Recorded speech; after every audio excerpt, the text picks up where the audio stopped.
All right. So, good evening to you once again. And it's been an amazing time with you, I think, for the past weeks since we started with this particular lessons. So, in our last meeting, we studied about gender and gender inequalities, and we mentioned uh, the issue of gender inequality, and we also compared it against gender equity and gender equality. And we made mention of the fact that gender uh, stratification is society's understanding and society's way of differentiating between what is seen as male and what is also seen as female.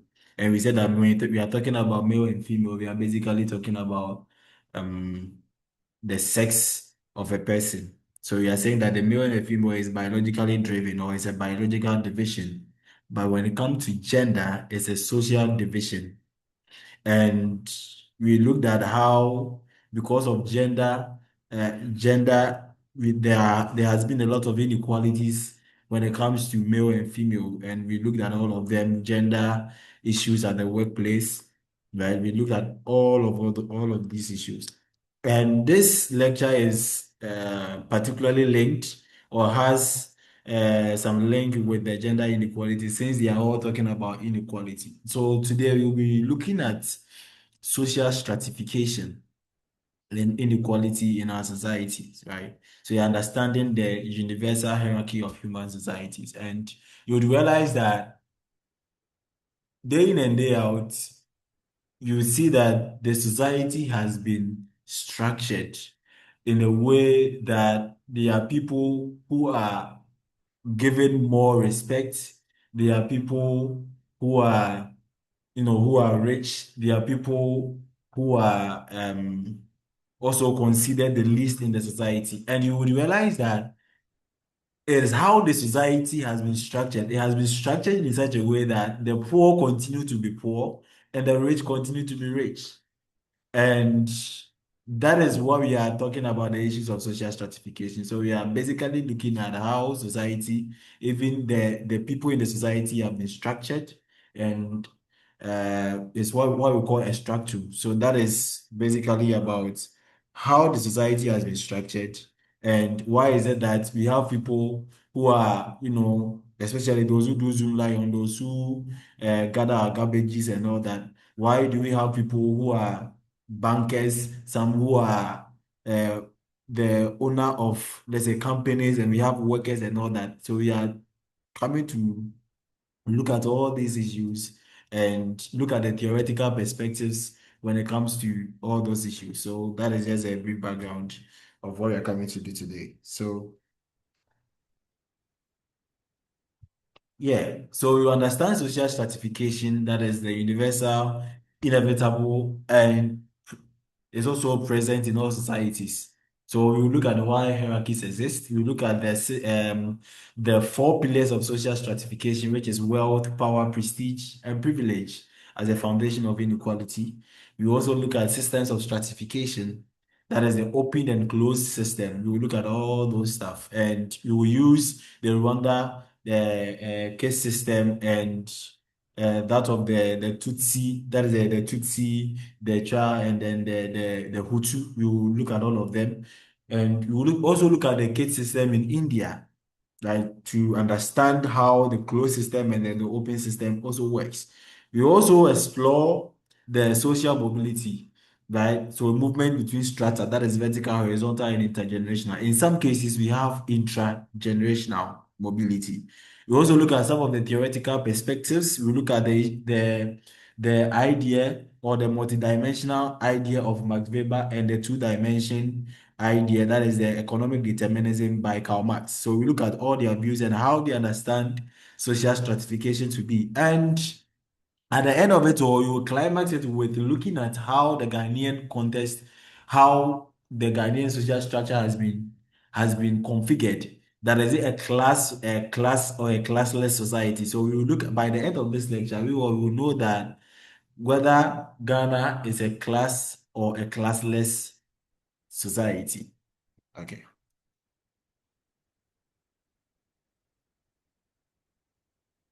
So understanding social structure. So when we talk about social stratification, what at all is social stratification? Sorry. So we are talking about social stratification. We are talking about the hierarchical ranking of people in society, differentiated according to their access to power, prestige, privilege, and wealth. This ranking emerges because people must compete for scarce resources, creating inevitable inequality. So, as I mentioned earlier, you'd realize that even from the traditional societies, there are people who are born into certain families. Like there are people who are born into royal families, there are people who are born slaves. And how is it that the society has been structured that way? So we are talking about social stratification. We are basically talking about the hierarchical ranking of people, how people have been ranked, right? Differentiated according to their access to power, their prestige, their privilege, and the wealth. That is the four pillars of social stratification.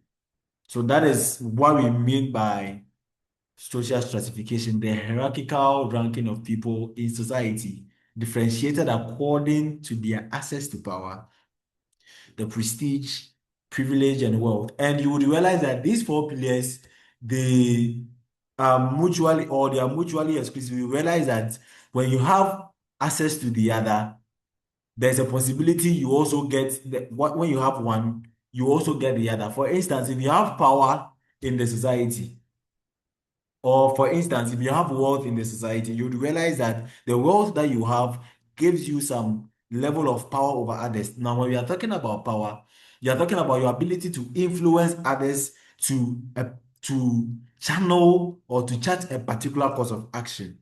You understand? So your ability to influence people, that is what we are talking about power. So you having the wealth automatically gives you power. And the power comes with some level of respect. That is the prestige that we are talking about. And that also gives you some privilege in the society. So you'd realize that just getting the wealth gives you power, it gives you the privilege, and you also get a prestige. So this ranking emerges because people must compete for scarce resources. You understand? People and creating inevitable inequalities because the needs of man are insatiable and people must compete for scarce resources. So the resources that we have at our disposal is not enough to meet the needs of people. So therefore, people have been structured in a way in order for the society to endure. So you realize that people have been ranked. Just imagine that all of us, we are saying that all of us, we have been given the opportunity to be in a royal family. Then who is going to be the king? Who is going to be a servant? Who is going to serve who? And where? How is the king also going to lord? Or who are the people the king is also going to lord over? So we can't be kings. We can't be in we can't be in a royal family at a go. So the society has been structured and people have been ranked in that way because we need to compete for scarce resources. And as a result, the creation of what? Inequality in the society. And you'd also realize that social stratification is universal, it cuts across societies one way or the other, it cut across societies. When you look at simple societies like the hunter-gatherers, you would realize that even though they were more of egalitarian society where they own everything together, but you would realize that even when it comes to the labor, who does what, it has been structured. It was a gender-based division of labor. And you also realize that power has been given to those who are of higher age. So seniority also rules when we are talking about issues of the hunter gatherers and all that. Now, when we are talking about the Rwanda case system, we will talk about the Hutu, the Twa, and then the others, and we will talk about the issues of the hunter gatherers and the rest. So you see that social inequality or social stratification cut across societies. For instance, when you look at the capitalist world, you would see that we have the bourgeoisie and then we have the proletariat. Now we are talking about the bourgeoisie, we are talking about those who own the means of production. When we were in complete school, one or the other we will go and we will some of us will try to establish our own business. Some of us will be looking for people to employ us. So the employer now becomes the bourgeoisie because they own the means of production. And what you become now is the proletariat. All that you have is your labor, and you are willing to trade it to the employer for a wage. So that is how the society has been structured. And we will look at Karl Marx's idea on that, and we'll expand more on that. So that is how society has been structured. So in every society, people can be arranged in a hierarchical order according to their level of access to the desirable things in life. You understand? So just by your level of access to the desirable things in life, you can amass some authority over the others. Let me just come as basic as possible. Do you realize that just because your course rep has some level of power that has been given to the course rep by the lecturer, the course rep has authority one way or the other over you to tell you to do one thing or the other. And we can't be course rep at the same time.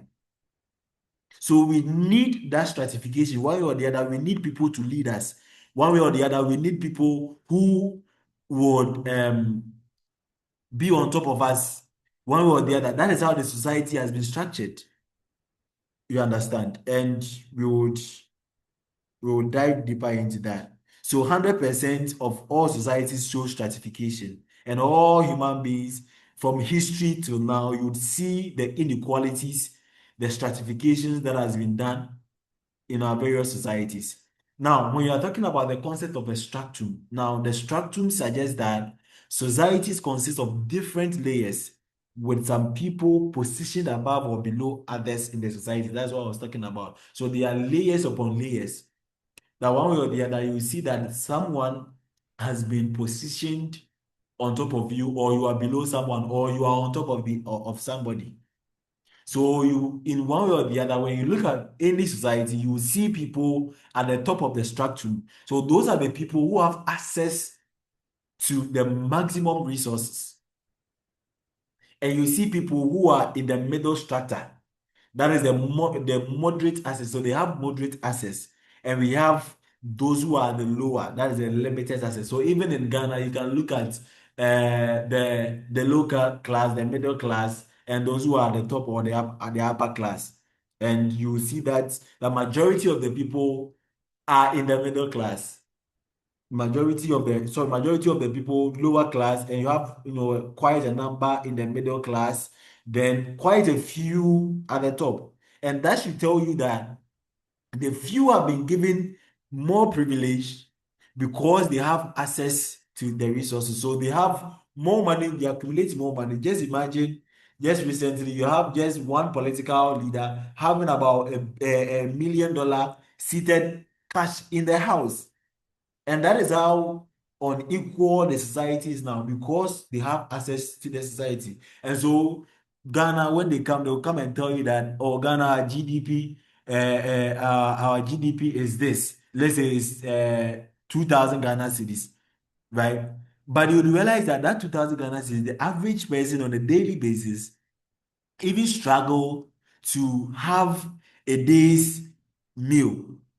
You understand? But one person is having about 1 million US dollars seated in their house or in his or her house.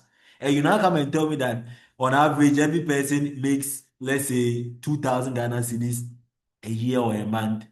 It doesn't sound nice. You understand? So that is how unequal the society is. Unequal, the society is unequal. You have people who are able to buy the luxurious cars, but people find it difficult to even get water or to even buy pure water, common pure water to drink. And that is how come you see people who are on the street begging. That is how the system is. You understand? So the system is skewed towards the benefit of others. And that is the idea of social stratification. So while a completely egalitarian society is difficult to envisage, the degree of stratification generally depends on the level of technological development. So that is one thing I just want you to have. Now, let's look at the four pillars of stratification. I've touched on this already, but let me touch on that again. Now we are talking about the four pillars of stratification. We are talking about what are the bases upon which the societies or the people in the societies has been categorized. What are the fundamental bases? What are the dimensions? So they are not equally distributed, right? What are the fundamental bases? And basically, we are talking about me. I'll mostly say that yeah. I'll mostly say four P's. Even though here you see world, so the world can be also be termed as property. So you can look at four P's. So the four pillars, four P's. So we have property or wealth. Now we are talking about property or wealth. We are looking at the economic aspect of it. So the wealth is looking at the economic institution, the economic aspect of it. So it is measured in capital, it's measured in asset and income of a person. So wealth positions individual to acquire services and goods. So it represents accumulated economic resources.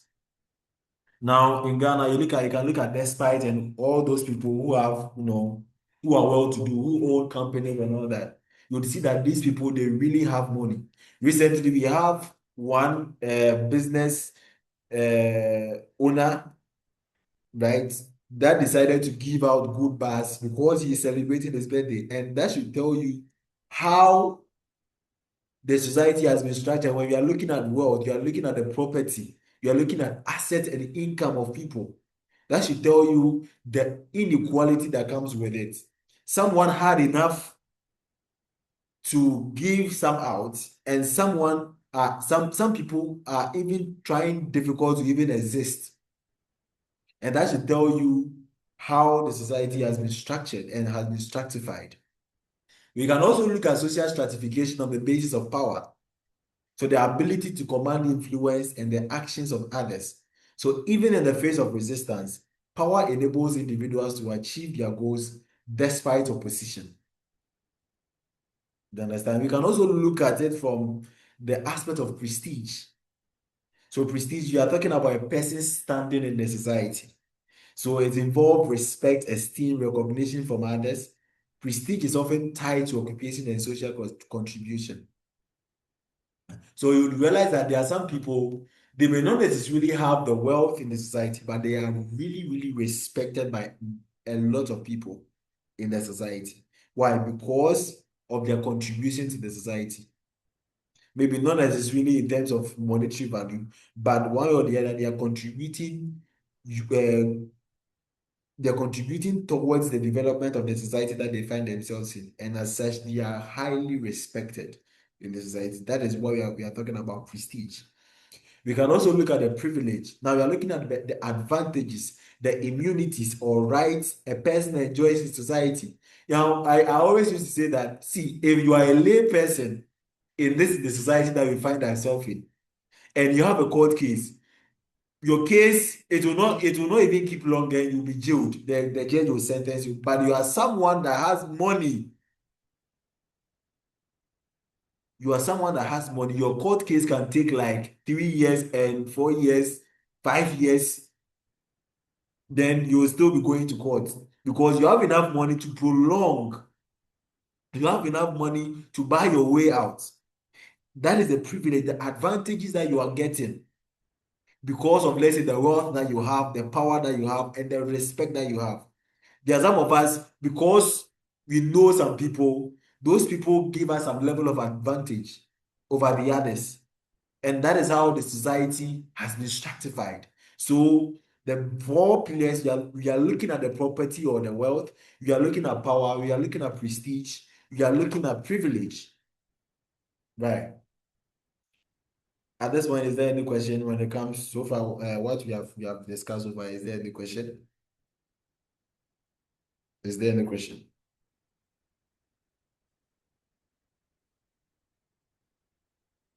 Any question? All right, let's continue. No, please. All right. Now let's look at the systems of stratification. the systems of social stratification. Now, I know that some of you may have been previewed to a questionnaire before. Now, on a questionnaire, there are some of the questions on the questionnaire that are closed questions, and some of them are open questions. For instance, an example of an open question is a section on the questionnaire where you are given the opportunity to write your name or your gender. It's an open question. But a closed-ended question is where, for instance, they will give you your age and they will give you an age range. Or, for instance, they will tell you that, oh, okay, we want to look at the level of people's understanding about a particular thing. Then they will give you moderate, uh, high, not highly, very highly, that kind of thing. Those are closed-ended questions. And so you have limited the closed-ended, you are limited to a particular kind of questions. And then with the open-ended questions, you are open. So you are free to express your opinion whatsoever. You are not limited. And from that, you can look at the systems, you can look at this you can look at the systems of social stratification from that point of view. So in our various societies, looking at how people have been structured, right, you would see that there are some societies that are open and some that are closed systems. Now, with the closed system, whether you like it or not, for instance, when you are born, those types of slavery where people are born into slave families. So there are categories of people who are born into a particular class of family, and as a result, that determines the kind of economic orientation that they are going to have. It determines their social status. It determines the kind of privilege that they are going to be exposed to, and with that, it will be very difficult to fight your way out of it. And that is what we term a closed system. But with an open system, there's that possibility, there's that privilege for a person to move from one class to the other. But in a closed system, no matter what, everything about you has been determined because you have been born into a particular class of people in the society. So that is what we mean by the open system and the closed system. So let's look at it. Yeah, talking about the open system, you have people can change social status with relevant ease. That's what I was talking about. And it is based on achieved status. We discuss achieved and ascribed status when we are looking at the social institutions and the social structure. We discuss all those things, right? So it is based on what you can accomplish. Movement from a lower to a higher status is possible. That's an open system. So the open system is mostly attributed to some of the modern societies that we have right now. So Ghana's system is relatively open with equal opportunity for achievement-based mobility. Ghana's system is an open system in the sense that you'd realize that you can have your sister as a doctor, your father is a farmer, and let's say you yourself, you are trying to become, let's say, a sociologist. You would see that as an open system. You can move, even though you were born into a family where the parents, their orientation is farming. But now you've been given the opportunity to come to the university to move on the ladder, you understand? So you are able to move from one social status to the other, and that is an open system. But with a closed system, people have difficulty and cannot change their status. It is based on the ascribed status, so it has been given to you and assigned to you by birth. And a classical example is the caste system or the caste system. So people are born into and remain in their caste for life. For example, so no society is purely open or closed. So most societies exhibit a combination of both features. So in Ghana, even in Ghana, relatively open system, chieftaincy positions are ascribed, like demonstrating how closed elements persist within open framework. So it doesn't matter, even though Ghana is modernizing or is a modern country, you would realize that when it comes to the chieftaincy system, it's not everybody that can decide that me, I want to be a Gamanche. It's not everybody that can decide that me, I want to be or tuned for. It's not everybody that can decide that. So that should tell you how closed the system is when we are talking about issues of chieftaincy so far as Ghana is concerned.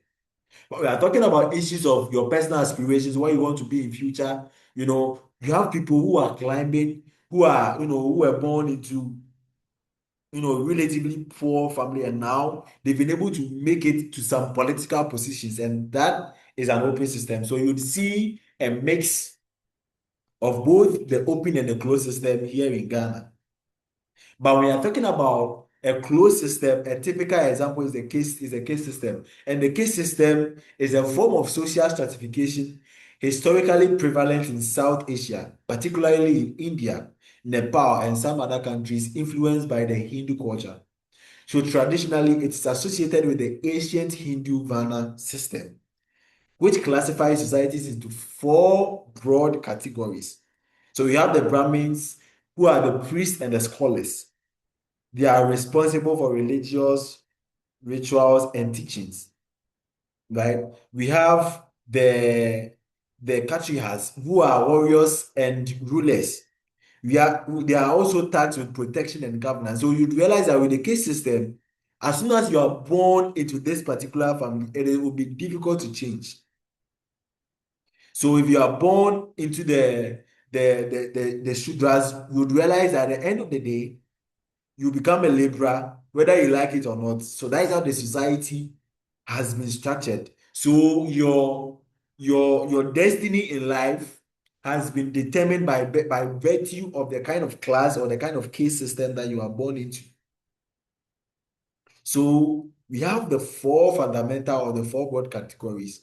But even that, we have those who are called the Dalits. The Dalits are not considered as part of the four broad categories. They are considered as those who are they are not parts. They are considered as those who are what is the right word? They are the untouchable. They are the lowest in the society. So the Dalits are outside the four categories. So those people are the village servants, they are the leather works and all that. So those people, we have some line of family members that determines who become a Dalit and who become a Brahmins and who become what have you. You understand? So the caste system operates through a combination of social, religious, and economic mechanisms. So you realize that with the caste system, it determines it's mostly endogamy. Endogamy means that it is mostly advised and preferred that you marry within a particular caste system. The reason is that the issue of endogamy has been institutionalized in the caste system to make sure that that stratification endures, because you need to one way or the other marry in your caste. You understand? You need one or the other marry in the class that you have been born into. And as a result, you'd realize that it continues just like that. Because nobody has been given the opportunity, for instance, a Brahmin to come and marry somebody who is a Dalit. Because if a Brahmins who are considered as, at the peak of the society, they are considered the priestly, the academic class, those people who are given much respect in the society. If they are given the opportunity to come and marry those who are in the Dalit, you would realize that it would affect how the society has been structured, how the society and people in the society has been stratified. It will give the Dalits the opportunity to move upward, because you see somebody who is a priest, somebody who is a scholar now marrying someone who is just a common floor member. You realize that just by virtue of the person being a scholar, the person can lift the Dalits, the person who is just a common floor member in the society, a village servant. The person can help bring the person climb the social ladder.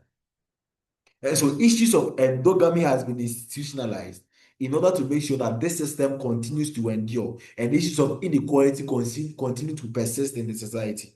So endogamy means that you are only allowed to marry in a particular group. You are considered, you are allowed to marry in a particular class that you find yourself. You are not allowed to go outside the class. But issues of exogamy means that you can marry outside your class. You understand? And we have hereditary occupation. As I said, your occupation is determined. If your family is into fishing, you will be born into a fish family. So that is the reason why, if you realize, Jesus, they were able to ask, can anything good come out of Nazareth? You realize that Jesus was born by, culturally, the father of Jesus is Joseph. And Joseph was a carpenter by then. So by virtue, the occupation of Jesus was predetermined by birth. So Jesus, one or the other, was a carpenter. And that is what we call the hereditary occupation. Your occupation, you inherit your occupation from your parents. And we have the social segregation. These people, just as I said, they have been segregated. And we have ritual purities. So especially the priests, that is the Brahmins, they are considered pure and they have been given much respect in the societies. Whereas the Dalits are considered as untouchable and lowest in the societies. And so you realize that the priests, that is the Brahmins, they don't really associate themselves with the Dalits, because the Dalits are considered as not pure. They are considered as the least in the society. So hardly would you see the Brahmins associating themselves with the Dalits. And that is how the caste system was working. So you can read broadly on that, on the case system. So let's look at the issue of the Rwanda case system. Now, the Rwanda case system, we are looking at the Tutsi, the Hutu, and the Twa. Now, historically, the Tutsi were considered the aristocrats. So you see that, unlike the Indian case system, where it's based on four pillars with an additional pillar, or with an additional stratification known as the Dalits. With the Rwanda case system, the society has been categorized based on three main categories. We have the Tutsi, the Hutu, and the Twa. So the Tutsi are considered the aristocrats, the cattle owning class. So they were often associated with political leadership, wealth, and power. So ownership was a symbol of wealth and prestige. So you realize that the Tutsi, they were given the opportunity to own property in the society. And you would see that these people form relatively 1% of the entire ethnic group of Rwanda case, or of Rwanda.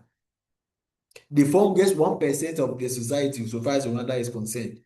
And these people are the people who have the wealth and the prestige. And that should tell you how unequal the society is. Because out of 100%, it's just 1% that is having maximum access to resources and wealth in the society. They should tell you that there's some level of inequality in the society. And we can also look at the Hutu. The Hutu were the majority in population. So they were primarily agriculturalists. So they were into agriculture. So they were generally regarded as the lower caste compared to the Tutsi, with less political power and fewer economic resources. So the Hutu were responsible for farming and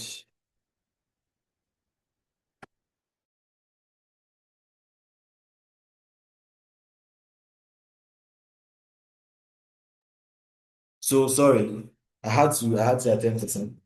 So the Hutu were the majority population, or they were majority in the society, and they were mostly in charge of agriculture, right? So they were responsible for farming and production of food.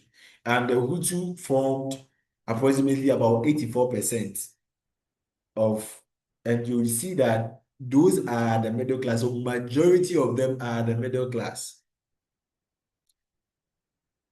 Majority of them are the middle class, and we have relatively uh, the pygmies forming what's it 1%. So we have the tribe. So the tribe were the smallest group and considered the lower caste.